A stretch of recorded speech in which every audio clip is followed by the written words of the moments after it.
Yara Agency. Bonjour à tous, nous sommes Yara Agency. Bienvenue dans notre émission Écho de la diaspora qui travaille. Aujourd'hui, nous allons recevoir Madame Lydia Bouchebele dans un cadre que vous allez découvrir tout à l'heure parce qu'elle va nous présenter les cadres dans lesquels nous le recevons aujourd'hui. Oui, Marie Curie, bonjour à nos téléspectateurs, bienvenue dans cette émission. Sans plus tarder, nous allons à la découverte du Centre culturel congolais. Suivez-nous.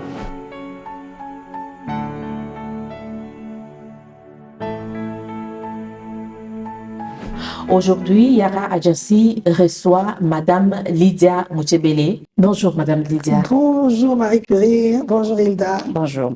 Merci en tout cas de me recevoir sur votre émission sur Yara Agency. C'est vraiment la première fois que je suis reçue et c'est une très belle opportunité pour moi. Merci beaucoup. Est-ce que vous pouvez encore bien vous présenter pour les gens qui vont vous suivre tout à l'heure? Parce que c'est tout ce que les gens attendent maintenant. Alors, je suis échevine à la ville de Bruxelles. Échevine, pour ceux qui ne connaissent pas le terme, c'est un terme belge, c'est l'adjoint du bourgmestre, le bourgmestre et le maire. Et j'ai comme compétence le logement. Je m'occupe de la régie foncière de la ville de Bruxelles. Je m'occupe également du patrimoine public et je m'occupe également de l'égalité des chances. Et aujourd'hui, je pense que vous avez une autre casquette. On vous reçoit, peut-être nous, c'est la première, c'est la première pour nous. On vous reçoit aussi en tant que bourgmestre à intérim. Oui, donc j'assume l'intérim pendant les vacances de Noël. J'ai commencé du 26 décembre jusqu'au 7 janvier. Donc, félicitations. Je remplace le bourgmestre. Merci Et beaucoup. tout ça, ça pèse pas sur vous, c'est pas beaucoup. C'est des lourdes responsabilités parce que la ville de Bruxelles, c'est vraiment une grande municipalité, c'est l'une des plus grandes du pays avec une forte population, une forte mixité. Et quand on dit une grande population, c'est beaucoup d'événements qui sont organisés sur le territoire de la ville. Donc, il faut être attentif, il faut être disponible, il faut être à l'écoute. Et c'est beaucoup de documents à signer. Et voilà, aujourd'hui, vous nous recevez dans ces beaux cadres qu'il faut présenter aussi. Et est-ce que vous pouvez nous présenter cet endroit magnifique avec de beaux tableaux que nous voyons dans le mur et autour de nous? Alors, j'ai le plaisir de vous présenter aujourd'hui le Centre culturel congolais avec une programmation ouverte aux cultures africaines. Nous sommes au boulevard Poincaré 77, c'est une ancienne écluse. C'est un bâtiment qui est classé, c'est un bâtiment qui a un fort cachet historique. Et c'est ce bâtiment que nous avons choisi pour être affecté en centre culturel congolais. C'est le premier centre culturel congolais ouvert aux cultures africaines, je pense, en Belgique. Ça n'existe pas. Et c'était une première et c'est vraiment une grande fierté pour moi, en tant que de la régie foncière d'abord, parce que c'est un bâtiment, ce bâtiment dans lequel nous sommes, c'est un bâtiment qui appartient à la ville de Bruxelles. Vous avez dit tout à l'heure, c'est une première. Oui, effectivement, c'est une première. Nous savons très bien la Belgique et le Congo ont une histoire commune. Et pourquoi avoir attendu pendant tous ces temps après l'indépendance, avoir aujourd'hui un centre culturel congolais, plus de 60 ans après? Déjà, je pense qu'il n'y avait pas de volonté politique. Ou s'il y avait une volonté politique, budgétairement, il n'y avait pas les moyens. Mais moi, tout ce que j'ai envie de dire, c'est que ça fait 2 ans que je suis dans la ville de Bruxelles, presque 3 ans. Et après 3 ans, je remercie le bourgmestre Philippe Claus qui a eu la volonté politique et le courage de mettre sur pied un centre culturel congolais et d'investir des budgets pour engager 2 collaboratrices et pour mettre ce bâtiment à disposition de la communauté congolaise et africaine au sens large. Et moi, je ne vais pas aller dans le passé parce que je n'étais pas aux affaires, je n'étais pas échevine. En 1960, je n'étais même pas encore née. Donc, je ne vais pas lancer de jugement ou de condamnation sur des personnes dont je ne connaissais pas la motivation. Mais moi, je vais aller sur le positif et ce qui existe après 20 ans de demande de l'associatif, parce que ce centre culturel émane d'une grande demande du secteur associatif. Le bourgmestre de la ville, ainsi que les chefs de la culture et moi-même, on a entendu toutes ces revendications et on a décidé de créer ce centre culturel. Et je pense que voilà, pour moi, c'est ça qui est important aujourd'hui. Et en vous entendant parler, on a l'impression que c'est juste pour la ville de Bruxelles, donc ce n'est pas au niveau fédéral. Non, c'est un centre culturel de la ville de Bruxelles. C'est Et- un centre communal, c'est un centre municipal. Pour l'instant, on n'a pas eu de budget du fédéral, etc. C'est vraiment sur les budgets propres de la ville de Bruxelles. Ah, ok. Et vous avez été élue en 2006 comme conseillère communale. C'est en ce moment-là que vous avez eu l'idée de mettre en place ces centres culturels ou Mais quand j'ai été élue, ben, comme beaucoup de gens, moi j'étais dans l'associatif avant et on connaissait les revendications du secteur associatif. Il fallait qu'il y ait un centre culturel. C'était une demande, il y avait toujours des promesses, etc. Mais voilà, elle n'avait jamais abouti. Et quand j'ai été élue en 2006, je venais de commencer ma vie politique. Et c'est vrai que je n'étais pas aux affaires, je n'étais pas échevine, j'étais conseillère communale. Et moi, ben, je faisais ce que je peux avec les moyens que j'avais en tant que mandataire pour accompagner les Bruxellois dans leurs demandes. Je faisais un travail de proximité avec la population. Mais je n'étais pas aux affaires pour pouvoir travailler activement et pratiquement sur un lieu comme celui-ci aujourd'hui. Et dès que j'ai eu la possibilité d'être au collège, d'être dans l'exécutif et de travailler avec le bourgmestre Claus et les Chfinouba et les autres membres du collège, on a mis ce lieu au service des Bruxellois. et quelles sont les activités qui sont organisées dans ces centres culturels congolais? L'objectif, c'est vraiment de mettre en lumière l'art, la culture, la pensée intellectuelle, non seulement congolaise, mais africaine au sens large. Nous avons engagé 2 personnes. Une qui est Wechi, qui est chargée de projet. Elle va travailler vraiment sur la programmation, sur ce qu'on va offrir. On est en construction et on a également Nancy Kawea qui est engagée, qui est chargée de communication et de médiation, qui va entrer en contact avec l'associatif, avec les communautés pour leur dire venez, appropriez-vous de l'espace, appropriez-vous de l'endroit. La programmation, on va la co-construire et on a besoin également de l'input du secteur associatif et culturel pour nous dire, ben voilà, nous, on a envie de faire ça. Donc vraiment, c'est un travail de co-construction que la ville veut faire avec la population et l'associatif.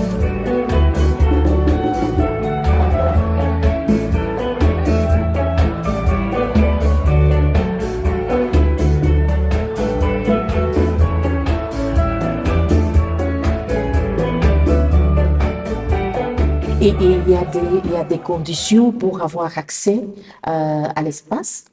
On va définir les conditions. On veut bien sûr que cet espace soit accessible, que les personnes, les associations ou les artistes qui ont envie de programmer quelque chose puissent le faire dans l'espace. On va juste organiser pour voir combien, qu'est-ce qu'il faut. Par exemple, il faut nettoyer. Est-ce qu'on va demander à la personne qui occupe l'espace de nettoyer ou bien on prendra des frais de nettoyage pour lancer un marché? Ça, c'est des choses qui doivent encore être définies. Mais de toute façon, c'est permettre au secteur culturel d'avoir accès à un lieu de qualité sans s'étrangler financièrement. Est-ce qu'il y a déjà un site web pour le Oui, centre? il y a un site web, mais je ne connais pas. Je sais qu'il y a une page Facebook, il y a un lien Facebook, il y a tous les réseaux sociaux, Centre culturel congolais. Si vous le tapez, vous aurez tous les réseaux sociaux et ça va vous renvoyer vers le site. Madame Tibili, est-ce que, bon, quand on parle du Congo, on voit la musique congolaise. Est-ce qu'il y a aussi, vous allez organiser du genre concerts qui vont commencer à s'organiser ici ou bien ça se limite juste dans la présentation des tableaux, Pas du des tout. arts culinaires? Ce sera la culture au sens large. Des concerts, des festivals, l'art culinaire, la mode. Donc, la culture au sens Donc, au large. sens large. Et c'est vrai que le centre culturel ne pourra pas contenir toutes les activités, mais c'est un centre culturel de la ville et on travaillera en collaboration avec tous nos autres lieux. Est-ce que vous pouvoir êtes être partenaire. vous êtes aussi en collaboration avec l'ambassade du Congo ou Bien sûr, l'ambassadeur était présent à l'inauguration parce que avant même de lancer dans les médias, on a été lui présenter le projet pour dire que ben voilà, on est en partenariat avec l'ambassade, que ils peuvent compter sur nous, tout comme nous pouvons compter sur eux. On est vraiment en bon rapport avec les autorités congolaises. Et avec le centre Wallonie-Bruxelles à Kinshasa, est-ce qu'il y a un partenariat avec le centre ici? En tout cas, on n'a pas encore fait le partenariat formel, Mais bien sûr, c'est des choses qui sont envisageables sans problème parce Et il y que avait c'est des d'autres structures centres de... aussi ici, hein, Bien dans la sûr, ville. bien sûr. On est très ouvert. Par exemple, le soir, on avait fait un concert le 15 décembre et le représentant de l'Union africaine est venu également s'exprimer parce que le centre a une ouverture avec l'Afrique et la ville veut vraiment montrer son ouverture aux cultures et aux institutions. Je vais revenir ici à la question de Marie Curie. Je voulais savoir, est-ce que vous travaillez en synergie avec d'autres centres culturels parce que je sais que la ville de Bruxelles est multiculturelle. Est-ce que vous travaillez en synergie avec d'autres centres culturels qui existent ici dans la ville de Ah Bruxelles? oui, hein, c'est un centre, c'est notre 10e centre culturel. Le centre culturel est géré par la directrice générale du service culture de la ville de Bruxelles. Donc, les personnes qui sont employées dans ce centre sont employées de la ville et elles travaillent en synergie avec leurs collègues. Ce n'est pas un centre autonome, c'est un centre de la ville de Bruxelles, comme le musée de la dentelle, Oui. comme le centre Bruegel. Donc, c'est notre 10e centre culturel et on est très fiers.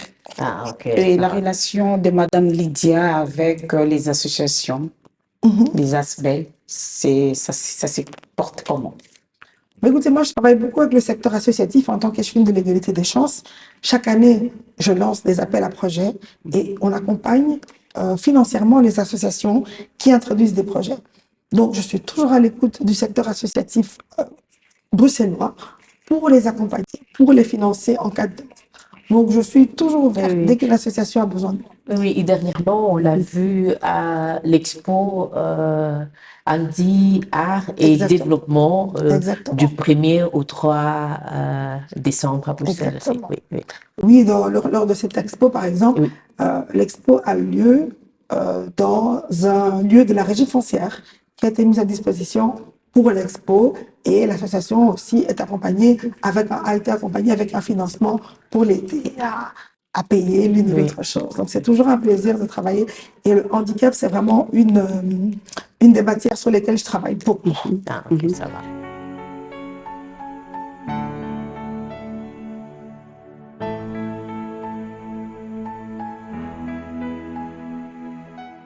Parlons toujours du centre culturel. Il y a la langue parlée au Congo, les Lingala. Je ne sais pas, est-ce que vous avez un créneau où on apprend les Lingala ici au centre culturel congolais? Moi, Surtout d'abord, pour les enfants qui sont nés ici, qui ne parlent pas les Lingala. Est-ce que vous avez mis en place Ou bien avoir un projet par Ouais. rapport à ça. je pense qu'il est prévu d'avoir des espaces pour apprendre les langues congolaises. Parce qu'au Congo, il y a quatre langues langues nationales. nationales. Donc, par exemple, moi, quand vous parlez du lingala, moi, mes parents ne parlaient pas vraiment lingala, ce n'était pas leur langue. Le Swahili. Voilà. Ils parlaient le swahili ou le kilubakat ou le chiluba pour mon père, ça dépendait. Donc, du coup, il faudrait plutôt qu'on puisse se familiariser tous avec les quatre Les langues quatre nationales. langues nationales. Ouais. C'est déjà en place ou bien c'est un projet que vous allez mettre en Ce sont place? des projets qui vont être mis en place. Vous savez, on a ouvert les portes uniquement le 15 décembre et nous sommes le 29 décembre. Donc, vous savez, quand c'est un nouveau projet, il faut donner le temps et l'espace pour que la construction vraiment de l'identité du centre et de la programmation du centre puisse être faite. Et le projet aussi sur l'art culinaire congolais, c'est sur la table ou Je pense que c'est sur la table. C'est envisageable.